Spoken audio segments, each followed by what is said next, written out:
Capítulo número 4, libro segundo de los Reyes, capítulo número 4, y vamos a leer del versículo número 1 hasta el versículo número 7. Segundo de Reyes, capítulo número 4, versículos del 1 al 7. Recuerden que cuando citamos libros de la Biblia, no se dice Primera de Reyes, Segunda de Reyes, Primera de Crónicas, Segunda de Crónicas, porque los libros son de género masculino. Ve y pide para ti vasijas prestadas de todos tus vecinos, vasijas vacías, no pocas. Entra luego y enciérrate tú en todas las vasijas, y cuando una esté llena, ponla aparte. Pedirle al mismo tiempo que Él en su misericordia hable a nuestras vidas. Así que, hermanos, les invito a que juntos cerremos nuestros ojos e invoquemos, puestos de acuerdo, el nombre del Padre en el nombre de su Hijo. Padre que estás en los cielos, en esta noche te damos gracias por tu misericordia infinita y grande. Agradecemos, Padre, por esta oportunidad que nos das de estar delante de tu presencia. Gracias, Señor, porque nos permites adorarte, bendecirte.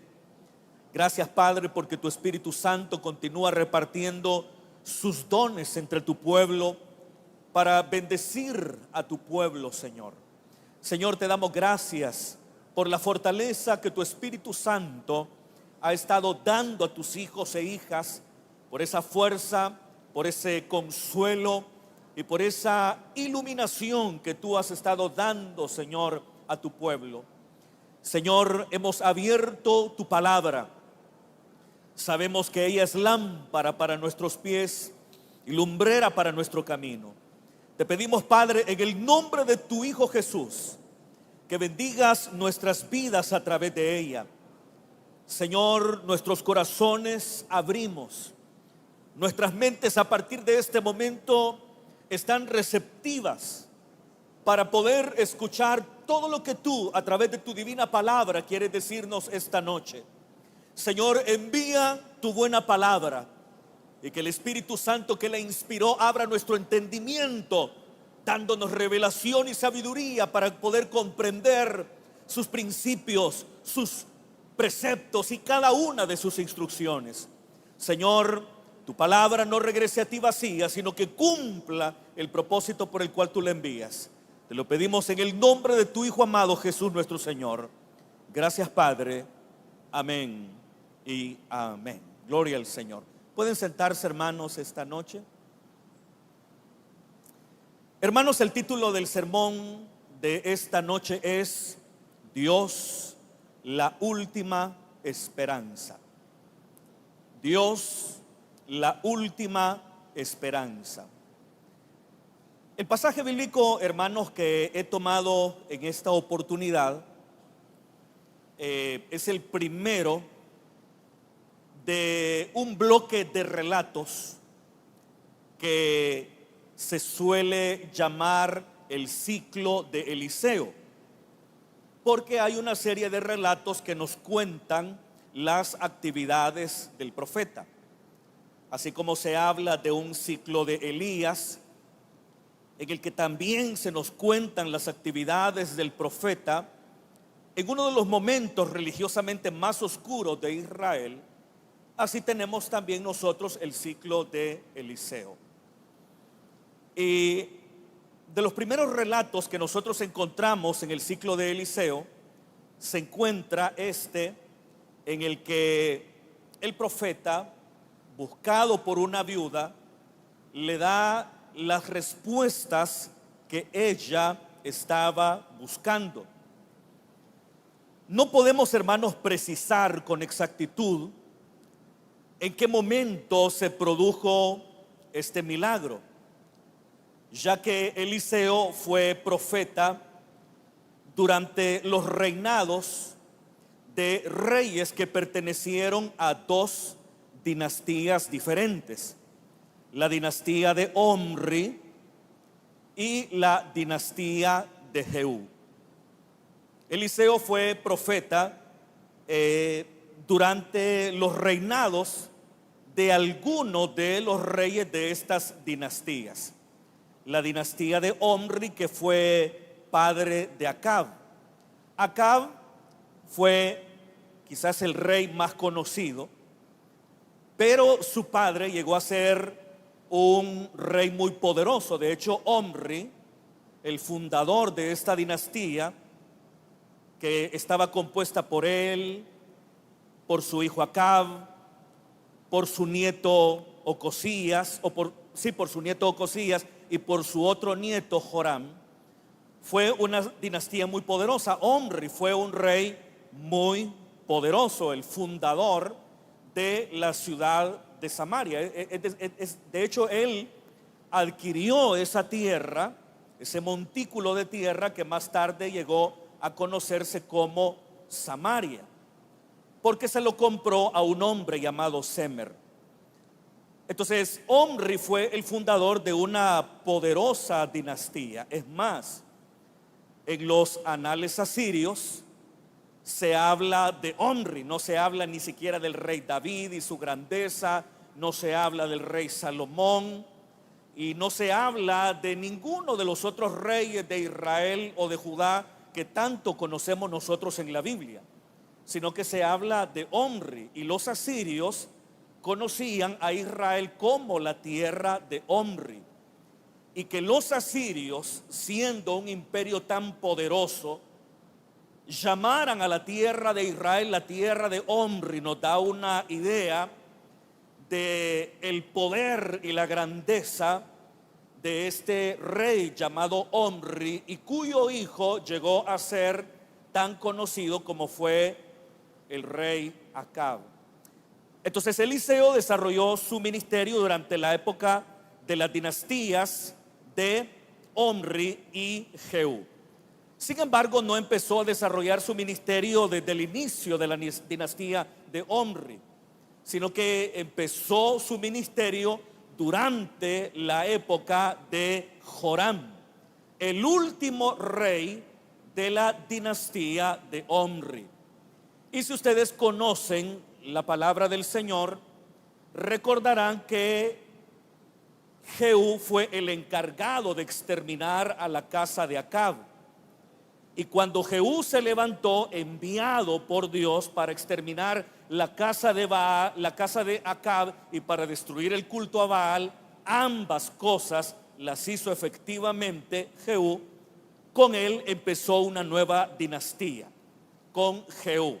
De ahí vendría su hijo Joacás, su hijo Joás, Jeroboam II y finalmente Zacarías, el rey Zacarías de Israel.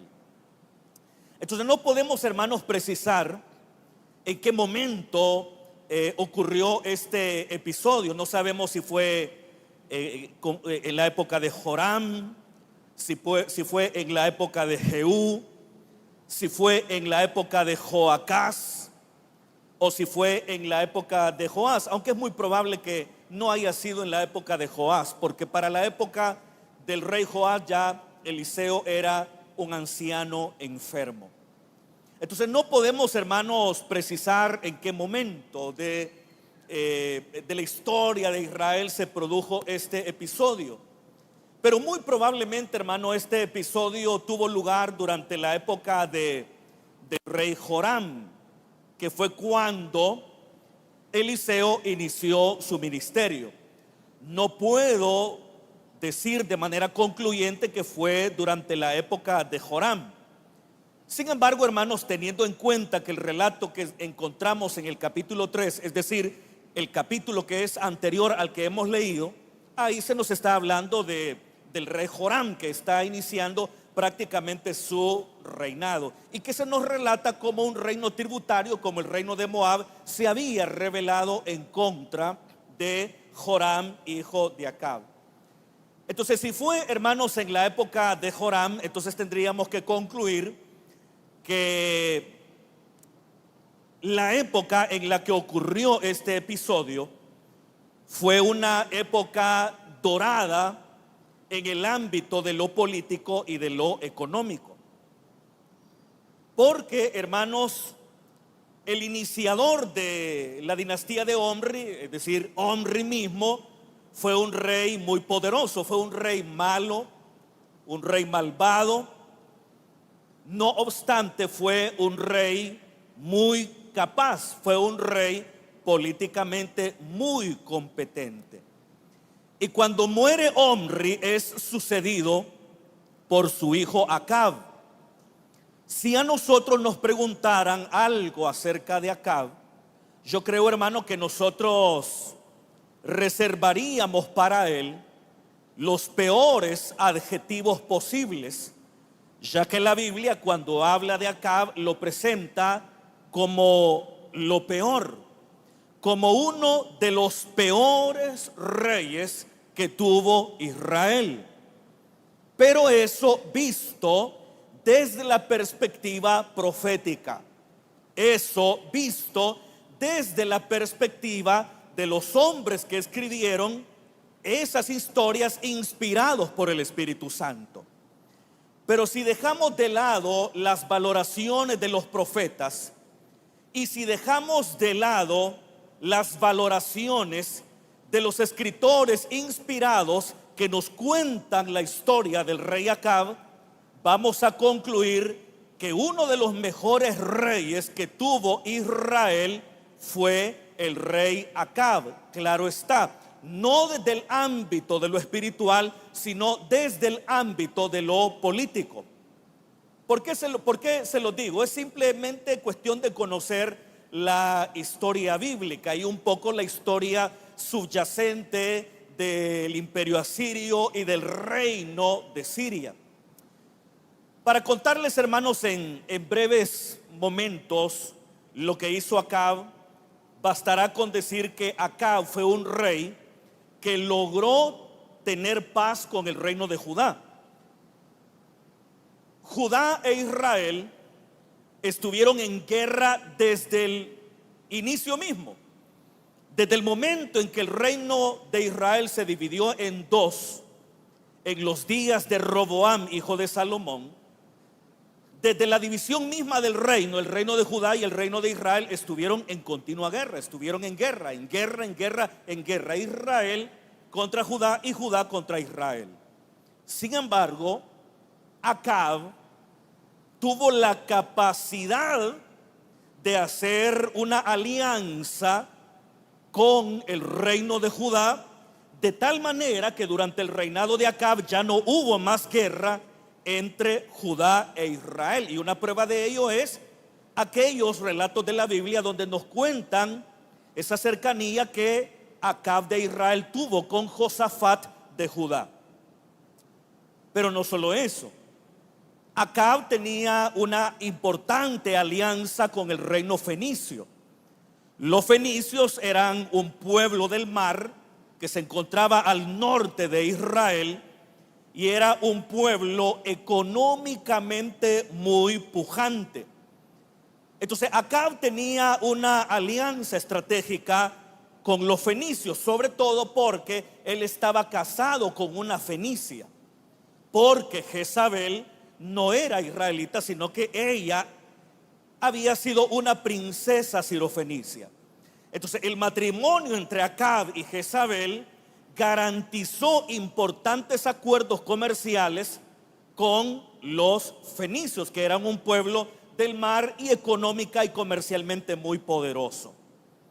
En la época del rey Acab también el reino de Moab, que se encontraba al sur, era un reino tributario de Israel.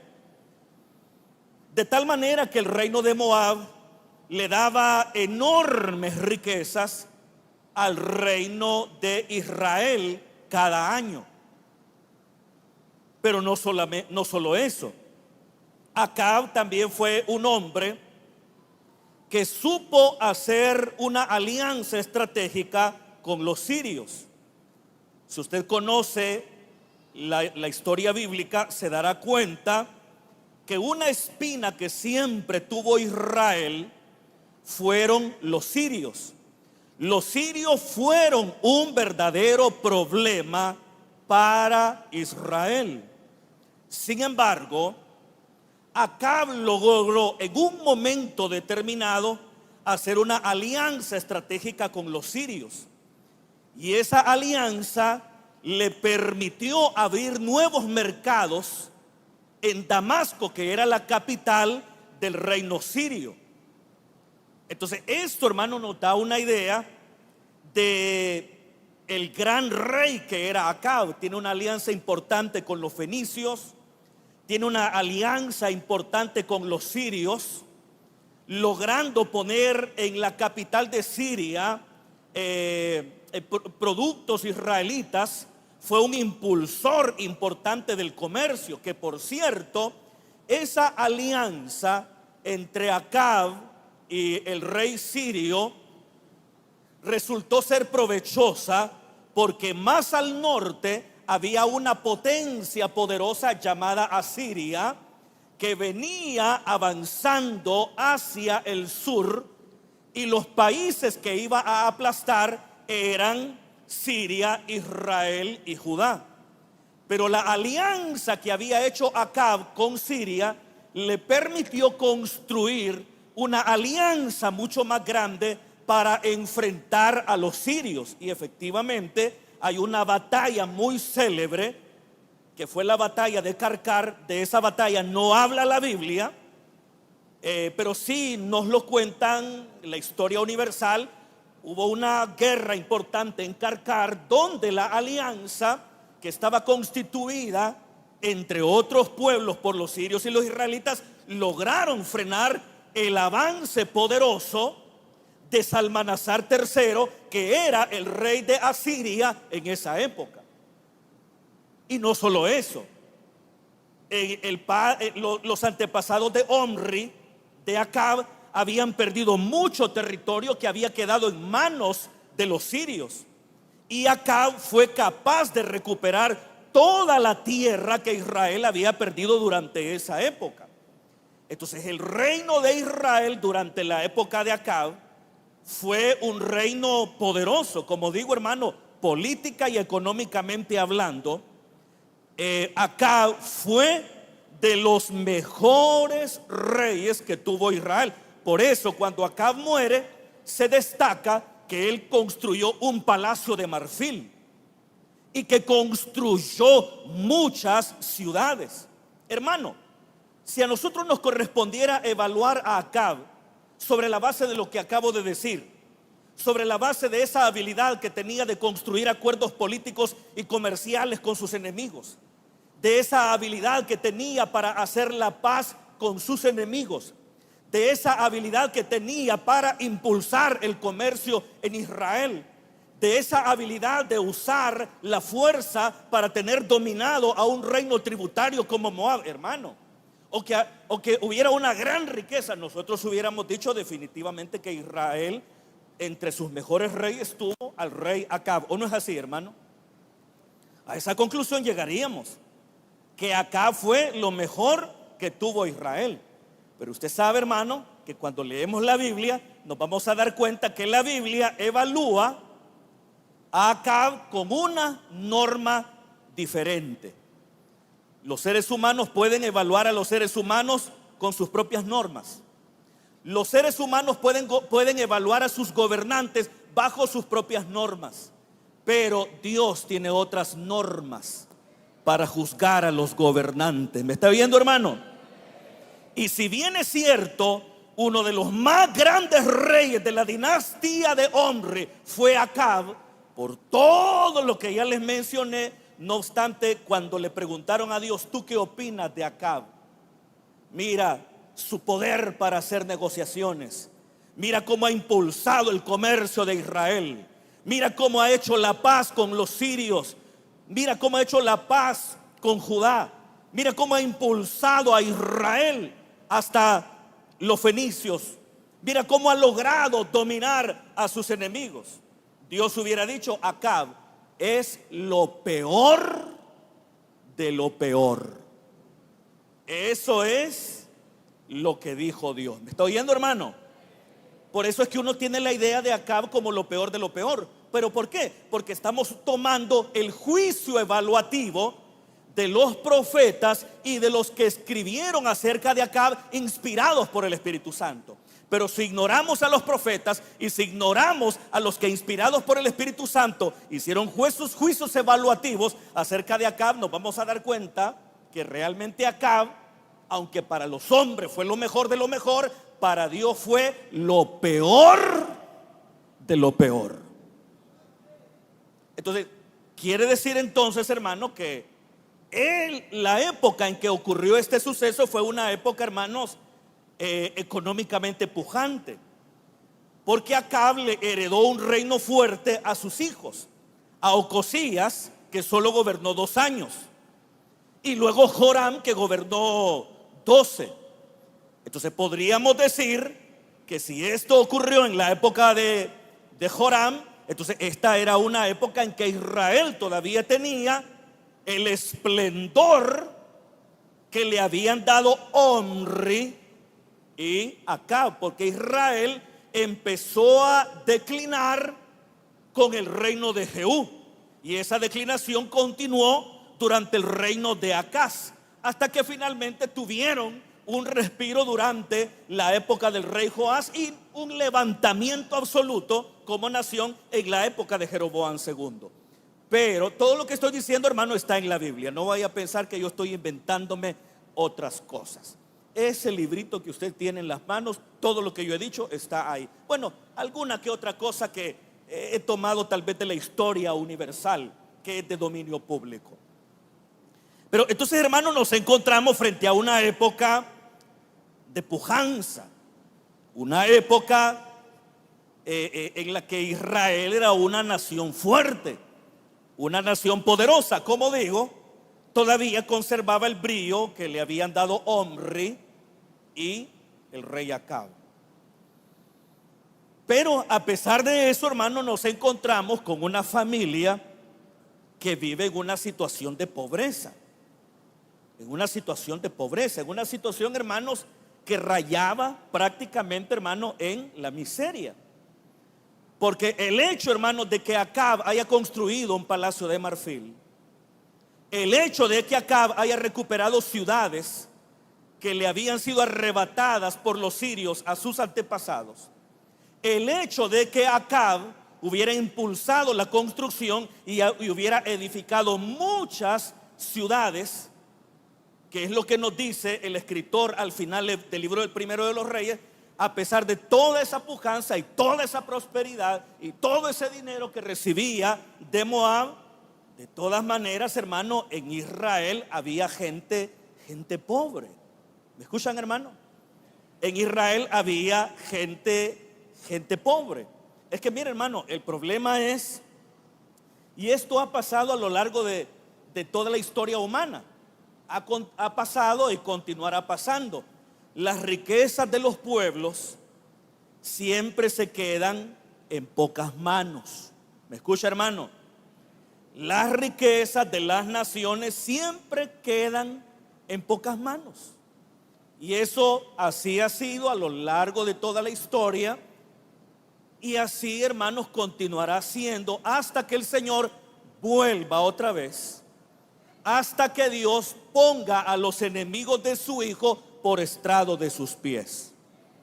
Pero esas condiciones, hermano, continuarán existiendo hasta que irrumpa finalmente la etapa última del reino de Dios acá en la tierra. Pero eso, hermano, ha sido así y siempre seguirá siendo así. Cuando los ricos en una nación no protestan, es simple y llanamente porque están contentos con el gobernante que tienen, porque tienen las posibilidades de hacer más grandes sus riquezas a costa de los pobres en esa nación. Cuando la élite económica dominante no grita, no dice pío, no dice nada, es porque están tomados de las manos de los que detentan el poder político. Y acá nos encontramos con personas que no detentaban el poder, con personas que no tenían dinero, con personas que no tenían influencia. Una pequeña familia compuesta por un hombre que era temeroso de Dios, por una mujer que también era temerosa de Dios, y por unos niños o probablemente por unos jóvenes que se encontraban a la sazón todavía solteros, no se habían casado. Entonces, cuando encontramos este relato, nos damos cuenta, hermano, que esta mujer, ¿a quién acude? ¿A quién acude esta mujer? Esta mujer acude a Eliseo, el hombre de Dios. Pero ¿a quién quizá debió haber acudido en primer lugar esta mujer? Debió haber acudido al rey por justicia. Debió haber acudido a los jueces para que le ayudaran en esta situación en la que se encontraba, porque ella acababa de quedar viuda. Y usted sabe, hermano, que ya ser mujer en aquella época era muy difícil. Pero si una mujer tenía a su esposo al lado de ella, pues la situación le era mucho más fácil. Pero cuando una mujer perdía a su esposo, quedaba en una situación verdaderamente difícil y en una desventaja social y económica absoluta. Entonces, esta mujer acababa de perder a su esposo. Definitivamente eso debió haber supuesto un gran dolor para ella. Perdió a su esposo. Y el problema es que su esposo estaba bien endeudado. No podemos juzgar a este hombre por cómo él manejaba su economía, porque muy probablemente él era un hombre que sabía manejar su economía, pero las condiciones de desigualdad económica que había en la época del Israel de Joram lo habían llevado a él a endeudarse. No tenía la capacidad para sacar a su familia adelante con sus propios recursos, así que tuvo que echar mano de la deuda para poder sacar a su familia adelante. El problema es que él no podía pagar la deuda. Él estaba, hermanos, bastante endeudado. Y cuando él muere, no sabemos las razones por las cuales él murió. Queda, hermanos, su familia con una gran deuda, una deuda que no se había pagado. Entonces, el acreedor, es decir, la persona a quien el difunto le debía dinero, llegó a reclamarle el dinero a la viuda. La viuda no tenía la capacidad para pagarle, no estaba en esa capacidad. Así que ante esa imposibilidad, el acreedor tomó una decisión que tenía un apoyo legal. Y la decisión que tomó, cuyo apoyo era legal, era de llevarse a 2 de sus hijos como esclavos. ¿Por qué digo que era legal? Porque la ley de Moisés legislaba acerca del tema de la esclavitud. Entonces, una de las maneras a través de las cuales un israelita podía pagar una deuda que de otro modo no hubiera podido pagar era entregándose como esclavo al deudor. Es decir, yo no tengo la capacidad para pagarte, así que tómame como tu esclavo. Voy a servirte como tu esclavo para irte pagando con servicio lo que no te puedo pagar de otra manera. Entonces la ley de Moisés establecía el tema de la esclavitud. Un israelita podía pagar con servicio, con mano de obra esclava, las deudas que no tenía la capacidad de pagar. Pero eso sí, la ley de Moisés también establecía que el israelita que se entregaba como esclavo a su acreedor debía ser tratado con respeto, con dignidad, y no podía servir por un tiempo indefinido. De hecho, cada 6 años en Israel ocurría lo que se conoce como el año sabático. Es decir, durante 6 años se trabajaba la tierra, se recogían sus frutos, pero el año séptimo se conocía como el año sabático. Durante ese año no se trabajaba la tierra para nada, ni se recogían los frutos. El propósito era hacer descansar la tierra por un lado, pero por otro lado también tenía el propósito de ayudar a los pobres en Israel, porque todos los frutos que produjera una tierra, al no ser recogidos por el dueño, eran recogidos por los pobres en Israel. Entonces, en el año sabático no solamente se dejaba descansar la tierra, sino que también se perdonaban todas las deudas. Y si un israelita se entregaba como esclavo a un acreedor en el año sexto, por ejemplo, a un año del año sabático, el israelita probablemente solo iba a servir a su acreedor por 6 meses. Y cuando llegara el año sabático, su deuda quedaría completamente perdonada. Eso era lo que se establecía en la ley de Moisés. Y después de la celebración de 7 años sabáticos, se producía lo que se llamaba el jubileo, que era cada 50 años, 7 por 7, 49, y el siguiente año, el año 50, se celebraba el jubileo. Entonces, el acreedor de esta mujer tenía una base legal para esclavizar a sus hijos. Y cualquiera que hubiera osado criticar la acción del acreedor, él hubiera mostrado cómo tenía un apoyo legal para esclavizar a los hijos de esta mujer viuda y vulnerable, para que a través de mano de obra esclava pudiera pagar la deuda que el padre de ellos no pudo pagar a causa de la muerte. Entonces, hermano, la mujer, ¿qué es lo que hace? La mujer necesita ayuda. La mujer necesita una autoridad civil que le ayude. Necesita al rey, necesita al magistrado, necesita al juez que le ayude. Pero encontró en las autoridades civiles la ayuda que ella necesitaba. No la encontró. No la encontró. No había rey, no había magistrado, no había juez que ventilara con justicia la causa de esta pobre mujer. Pero no solamente la incompetencia de las autoridades civiles de la época o la inoperancia de las autoridades civiles de la época eran un problema para esta mujer, aparte de los otros que ella tenía, sino que también había falta de solidaridad, porque el acreedor bien pudo haber negociado con la mujer, o en el mejor de los casos le hubiera perdonado la deuda. En la ley de Moisés no había nada en contra de perdonar las deudas. Al contrario, por ley se estableció el perdón de deudas cada 7 años. Entonces, este acreedor bien pudo haber perdonado a esta mujer, la deuda a esta mujer, pero no lo hizo. Y usa una ley vigente, la ley de Moisés, para esclavizar a sus hijos.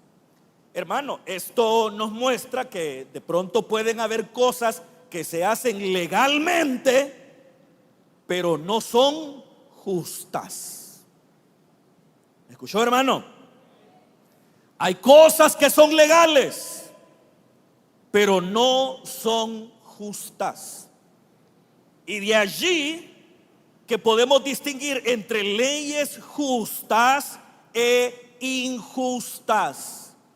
Nosotros como cristianos cuya conciencia ha sido modelada por la palabra, estamos obligados a obedecer las leyes justas.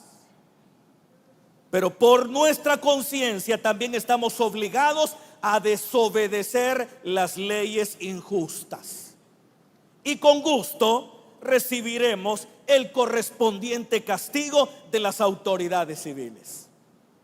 Pero hay que hacer la diferencia entre una ley justa y una ley injusta. Usted sabe, hermano, que el que haya algo que sea legal no quiere decir, hermano, que eso sea lo justo. Hay un pasaje bíblico que me llama la atención en el libro de Isaías, que dice de esta manera: ay de los que dictan leyes injustas y prescriben tiranía, para apartar del juicio a los pobres y para quitar el derecho a los afligidos de mi pueblo, para despojar a las viudas y robar a los huérfanos. Se pueden hacer leyes para aplastar a los pobres. Se pueden hacer leyes para despojarlos de sus pocos bienes. Se pueden hacer leyes, pero ¿qué dice Dios de los tales? Ay de ellos. Amén, hermano. Ay de ellos. Ay de ellos. Es que para Dios, hermano, no pasa desapercibido. Dios no está casado con las leyes humanas. Dios no está casado con las leyes de los hombres. Dios está casado con su propia palabra. Y el cristiano tiene que distinguir, basado en la ética del reino, entre leyes injustas y leyes justas. Este hombre apela a algo legal: la esclavitud de los hijos de una mujer abandonada, o mejor dicho, de una mujer desamparada. Era legal, sí, pero a la larga, hermano, la situación en sí no era justa. Así que, hermano, ¿quién le quedaba a la viuda, hermano? Las autoridades civiles, hermano, por gusto.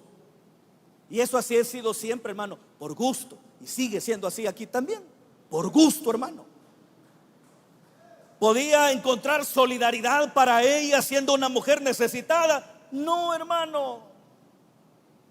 ¿Cuánta falta de solidaridad tenemos los seres humanos para con los más pobres y vulnerables?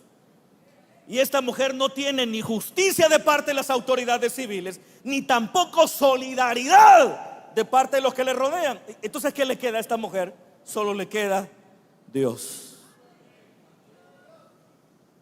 Era su última esperanza. Y ella, hermano, acude al profeta. El profeta no era magistrado, el profeta no era rey, el profeta no era juez. El profeta era un vocero de Dios.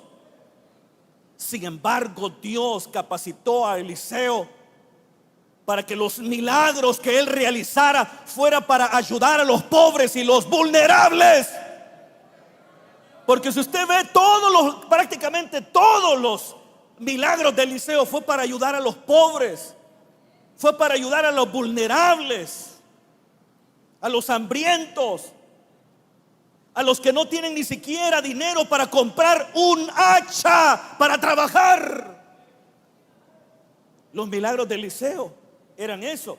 Y por eso hay quien interpreta este pasaje bíblico no como un relato que se escribió para resaltar el poder de Dios, sino, sí lo resalta, sino como una denuncia a la falta de solidaridad en Israel en esa época y a la falta de la promoción de la justicia de parte de las autoridades civiles de esa época. Entonces, ¿qué le queda a la mujer? Solo le queda Dios, no le queda más que Dios.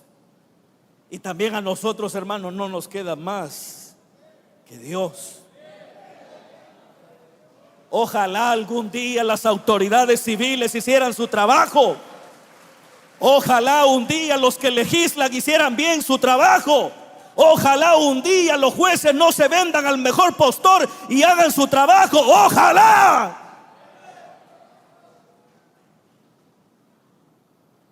Pero como no lo hacen, corruptos, incompetentes, hijos del diablo, la gente solo le queda a Dios. Y como el salmista decía: alzaré mis ojos a los montes, ¿de dónde vendrá mi socorro? Mi socorro viene del Señor que hizo los cielos y la tierra.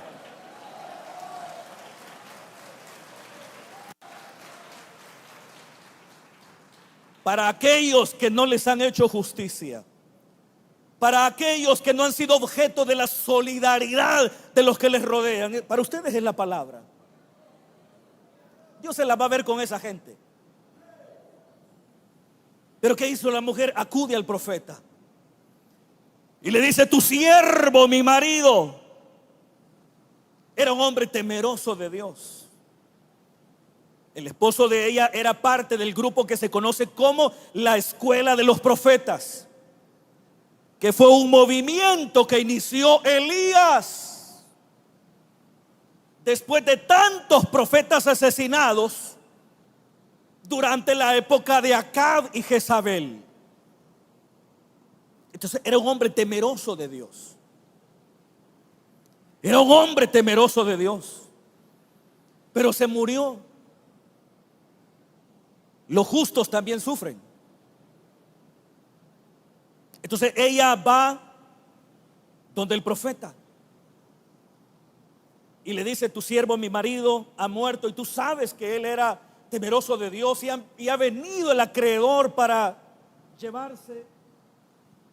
llevarse a 2 hijos míos por siervos.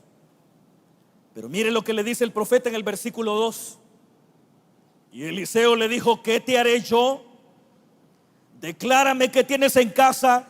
Y ella dijo: tu sierva ninguna cosa tiene en casa sino una vasija de aceite. Hermano, es cierto que Dios ha dicho en su palabra que es padre de huérfanos y defensor de viudas. ¿O no dice eso la Biblia? Que Él es padre de huérfanos y defensor de viudas. Pero la viuda tenía que hacer algo también. ¿Y qué empezó haciendo la viuda? Buscando a Dios. Es un hecho que Dios siempre está del lado del pobre y del vulnerable. ¿Me escucha, hermano? Dios no está con los poderosos.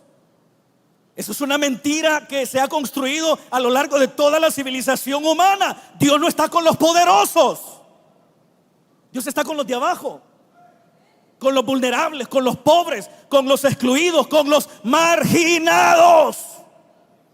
Y el relato del capítulo 11 del libro de Génesis, el relato de la Torre de Babel, si lo estudiamos bien, nos vamos a dar cuenta que la intervención divina ahí fue para golpear a una élite dominante que quería gobernar a los seres humanos.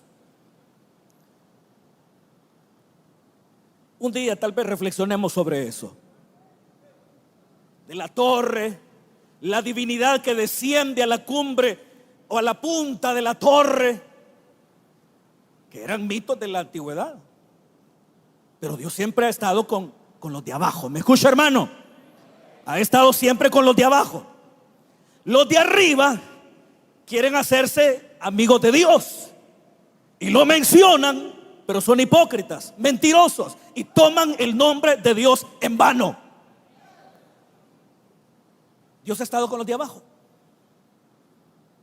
Y Dios estaba con esta mujer. Y cuando el profeta la recibe, le dice: ¿qué quieres que te haga? ¿Qué quieres que te haga? Imagínese, hermano, ella va buscando una solución y el profeta, en lugar de dársela de manera inmediata, le pregunta: ¿qué quieres que te haga? Pero hay que entender el proceder del profeta, porque el profeta quería que la mujer se desconcentrara de esa crisis que no le dejaba pensar con claridad. Hermano, porque cuando nos vienen las pruebas y las dificultades, no pensamos con claridad, ¿verdad que no, hermano? Cuando llega el problema económico, cuando llega el diagnóstico médico devastador, cuando llegan las malas noticias, cuando las cosas empiezan a empeorar, los pensamientos, hermanos, se turban. Ya no pensamos con cordura, ya no pensamos con claridad. Aun cuando probablemente en nuestro haber tenemos la respuesta. Entonces, cuando aquella mujer llega ahogándose y turbada delante del profeta, el profeta, hermano, la recibe con empatía, claro que sí. Sin embargo, trata de mostrarle a la mujer la importancia de disociarse de esa interacción exagerada que está teniendo con las dificultades del momento y quiere moverla a un punto en que la mujer pueda darse cuenta que habían cosas que ella podía hacer. Entonces el profeta, cuando ella llega afligida, llorando de seguro, el profeta le dice: ¿qué te voy a hacer? ¿Qué quieres que te haga? Y a continuación el profeta agrega y dice: ¿qué tienes en casa? En otras palabras, ¿qué tienes tú para aportar, para resolver este problema? ¿Qué tienes en casa? ¿Qué tienes en casa? Y ella dice: tu sierva ninguna cosa tiene excepto un poco de aceite. Vea usted, hermano, que cuando le pregunta el profeta: ¿qué tienes en casa?, ella le dice: ninguna cosa, porque ella considera que no tiene nada que le pueda ser de utilidad para mejorar su situación. Pero el profeta le demostrará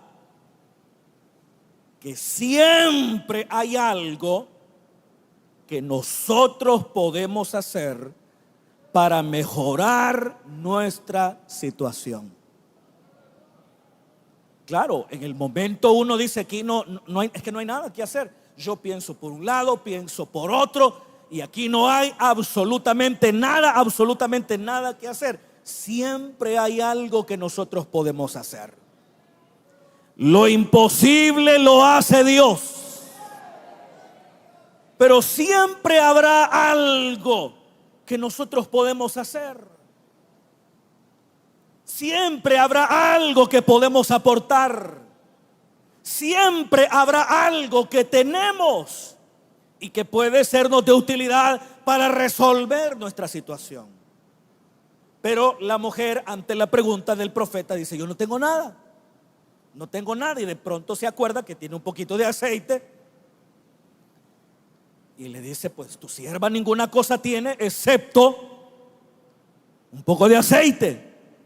Un poco de aceite. Pero hermano, eso poco que ella tenía era suficiente para que Dios pudiera hacer un milagro extraordinario.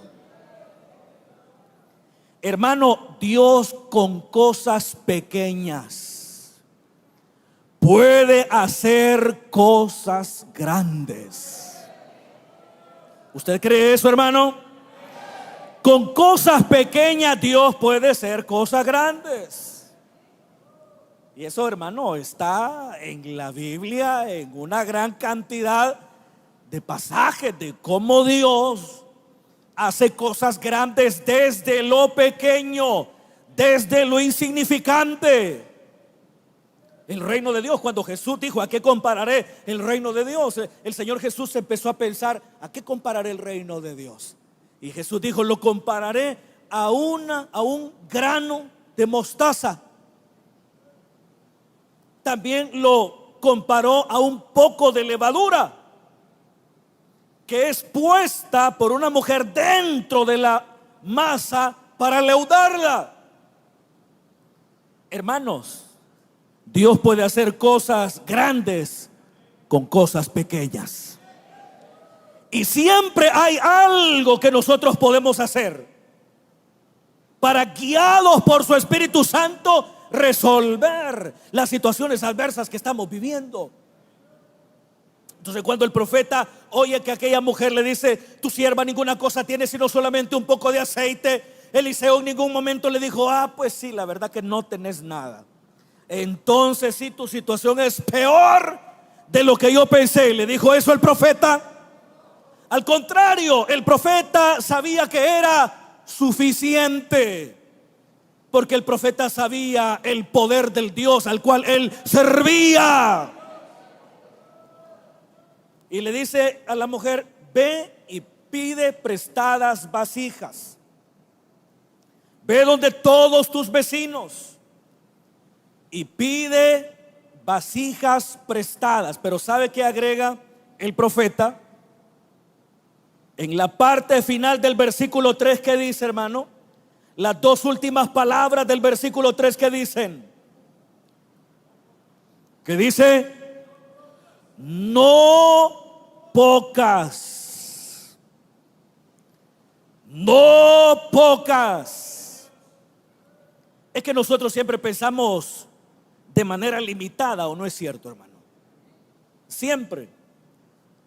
¿Qué podemos hacer? No podemos hacer nada, pero sí podemos hacer algo. Si pensáramos con cordura, si pensáramos con sabiduría, si pensáramos dejando de lado esa influencia nociva que las adversidades ejercen sobre nuestra mente, nos daríamos cuenta que siempre hay algo que tenemos, siempre hay algo que podemos hacer, aunque sea pequeño. Pero también, hermano, es importante que no nos limitemos, porque siempre nos limitamos, siempre, hermano, nos vamos limitando, vamos como pidiendo como muy poco, cuando, hermano, se nos olvida que el Señor ha dicho en su palabra que Él da más abundantemente de lo que pedimos o entendemos. Se nos olvida eso, que Dios tiene la capacidad de darnos más allá de lo que nosotros pensamos. Nuestra mente muchas veces es limitada, pensamos en pequeño. Hermanos, si a veces hasta para recoger la ofrenda en las células decimos: vamos a orar por una pequeña ofrenda, ¿verdad, hermano? Hasta el recipiente es chiquito. Hay que ayudarle a Dios, pobrecito Dios, aunque sea, démosle una pequeña ofrenda. Siempre pensando en pequeño, ¿verdad, hermano? Siempre pensando en pequeño. Y el profeta sabía que esta mujer era susceptible de pensar en pequeño. Y por eso le advierte con anticipación: pide prestadas vasijas vacías, pero que no sean pocas. Porque el profeta sabía lo que Dios iba a hacer. Y de igual manera, hermano, cuando nos movemos, cuando oramos, cuando accionamos, debemos de saber que nos estamos moviendo, o debemos de cerciorarnos, mejor dicho, de que nos estamos moviendo en la voluntad de Dios. Porque si nos movemos en la voluntad de Dios, los recursos siempre serán ilimitados y Él siempre nos dará más abundantemente de lo que pedimos o entendemos. Y por eso le dice el profeta que no sean pocas. En otras palabras, no te limites. Hermano, no se limite. Créale a Dios, porque Él es el dueño de la tierra y de su plenitud, del mundo y de los que en él habitan. En el libro de Ageo dice: mía es la plata y mío es el oro, ha dicho el Señor. Entonces no se limite. Y la mujer hizo todo lo que el profeta le dijo. Y el profeta le dijo: enciérrense en casa tú y tus hijos, y ese poquito aceite que tienes empieza a verterlo sobre las vasijas vacías. Y efectivamente, hermano, llenaron probablemente la casa de vasijas vacías. Y empezó aquella mujer, hermano, junto con sus hijos a trabajar. Los hijos le pasaban las vasijas y ella con la vasija de aceite estaba llenando cada vasija que sus hijos ponían frente a ella, y el aceite cesaba. El aceite no se agotaba y salía una vasija llena, la ponía aparte, luego traía otra vasija y la llenaba, la ponía aparte, luego venía otra, la llenaba y la ponía aparte, traía otra, la llenaba y la ponía aparte, y el aceite seguía fluyendo, el aceite no cesaba. ¿Y sabe por qué el aceite no cesaba? Porque habían vasijas vacías disponibles. Mientras nosotros seamos vasijas que están disponibles para Dios, no dejará de fluir el aceite de su Espíritu Santo para llenar nuestras vidas. No cesará. El límite lo ponen los hombres, pero Dios es un Dios ilimitado. Y cuando se llenó la última vasija, aquella mujer dijo: traigan más. Y los hijos le dijeron: ya no hay. ¿Y qué dice? Entonces cesó el aceite. Mientras hubo vasijas disponibles, el aceite fluyó. Cuando se acabaron las vasijas vacías disponibles, el aceite cesó. Tome la lección espiritual correspondiente. Hermano, y con esto termino. La mujer, hermano, le fue a contar al profeta. Y el profeta le dijo: vende el aceite y paga a tu acreedor y vive de lo que te sobre. O sea, hermano, que la bendición, ella quería que le ayudaran con la deuda. ¿Me está escuchando, hermano? Pero Dios siempre va más allá. Y no solamente le ayudó con la deuda, porque pudo pagar a su acreedor lo que le debía después de haber vendido la cantidad suficiente de aceite. Pero aún cuando vendió la suficiente cantidad de aceite como para pagar a su acreedor, todavía le sobró, hermano. Y mire, hermano, ahí esa mujer se convirtió en empresaria, hermano. ¿Qué le parece a usted, hermano? Se convirtió en empresaria, porque de ahí, hermano, vivió de todo el aceite que sobró. Llegó donde el profeta, desesperada, con la vida en un hilo, pensando que todo se había acabado, ignorada por las autoridades civiles, abandonada por sus cercanos, sin ser objeto de la solidaridad de ellos. Pero Dios no la abandonó. El Señor no la dejó ni la abandonó, y le permitió vivir una vida plena. Después de creer que todo estaba perdido, se dio cuenta que Dios siempre está a favor de los que le buscan, de los que con corazón abierto le buscan. Así que, hermano, no pierda la esperanza. Aunque tal vez le hayan cerrado muchas puertas, no se olvide que allá arriba tiene un Dios que vela por su vida, un Dios para el cual usted es muy importante, usted es muy valiosa. Así que no pierda la esperanza. Podrán defraudarnos los hombres, pero Dios nunca nos defraudará. y nos dará más allá de lo que necesitamos. Amén. Oremos al Señor, hermanos, en esta hora. Padre, te damos gracias por tu palabra,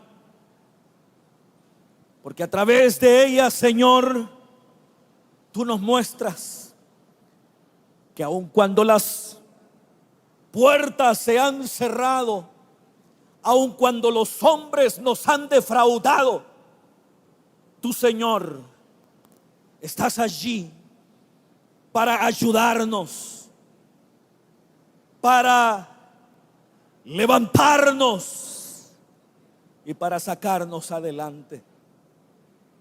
Hermanos, el tiempo se ha acabado prácticamente. Quiero dar la oportunidad a cualquier persona que desee darle su vida a Jesús por primera vez esta noche. Si quiere hacerlo, si quiere darle su vida a Jesús esta noche, ahí donde está, levante su mano y diga: yo quiero entregar mi vida a Jesús. Es probable que haya algún invitado, alguna invitada acá, ya sea que ha venido por primera vez o ha estado viniendo algunas veces, y ahora siente en su corazón el llamamiento del Señor para ir a los pies de su Hijo Jesús. Si hubiera alguna persona cuyo corazón está siendo redargüido por el Espíritu Santo, cuyo corazón está siendo tocado por el poder de la palabra y del Espíritu, le invito que ahí donde está levante su mano y diga: yo quiero hoy entregar mi vida a Jesús.